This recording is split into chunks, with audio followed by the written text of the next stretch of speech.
Le principe même, c'est essayer de mettre les jeunes dans le confort, essayer de leur trouver des réponses, que ce soit en situation de handicap ou que ce soit en problématique de logement. C'est essayer d'apporter chaque fois les réponses au plus près de ce que nous pouvons faire sur le territoire. Et le fait de ces signatures de ces deux conventions ce matin montre bien que renforcer aussi les coopérations locales sur la totalité de l'Occitanie, développer aussi des opérations conjointes parce que eux, ils le font de leur côté, que ce soit pour le logement ou que ce soit pour l'inclusion et au niveau du handicap. Donc, rendre chaque fois les parcours plus fluides, plus sécurisés. Et donc là, ce matin, c'est du concret, c'est de l'efficacité. Les apprentis, ce sont les jeunes, parmi les jeunes les plus en difficulté vis-à-vis du logement.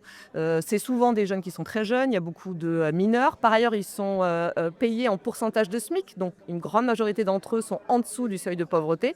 Et puis, c'est des jeunes qui, par ailleurs, ont besoin de 2 voire de 3 logements, à côté de chez les parents, là où il y a le CFA, et en stage en entreprise. Sauf que les APL, comme vous le savez, on peut l'avoir qu'à un endroit.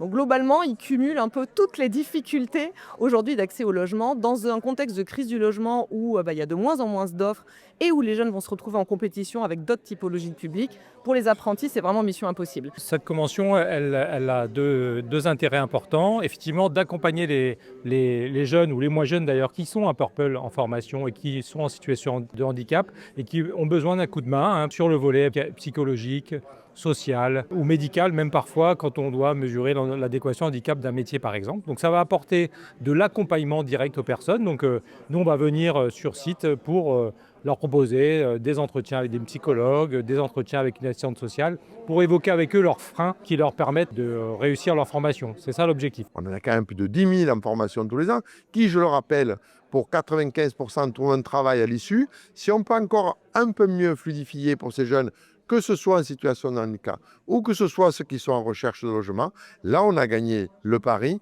de dire on a une efficacité probante pour le service Purple sur la totalité de l'Occitanie. C'est pour ça que nous, notre réseau, historiquement, on existe depuis plus de 70 ans, on a été créé en partie pour les apprentis. C'est notamment les entreprises du bâtiment qui ont été un des acteurs importants dans l'émergence de nos résidences qui proposent des conditions d'accueil qui sont complètement adaptées à ces apprentis-là.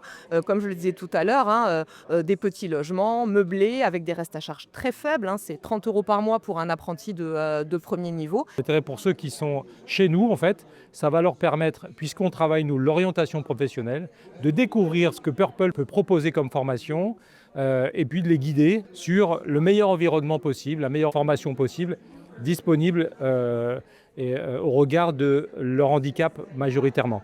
Et Purple Campus, comme les chambres de commerce, comme MBS, chaque fois que nous pouvons trouver des systèmes qui permettent de rapprocher les organisateurs, les opérateurs du territoire à Purple, qui est quand même le plus gros formateur de jeunes, après bien sûr l'État, mais ça montre bien là aussi notre efficacité pour le territoire, pour essayer d'aller encore plus vite et plus loin, comme je le fais de l'autre côté avec les collectivités, comme je le fais avec l'État, c'est rendre là aussi, dans la démonstration, une efficacité pour le territoire d'Occitanie.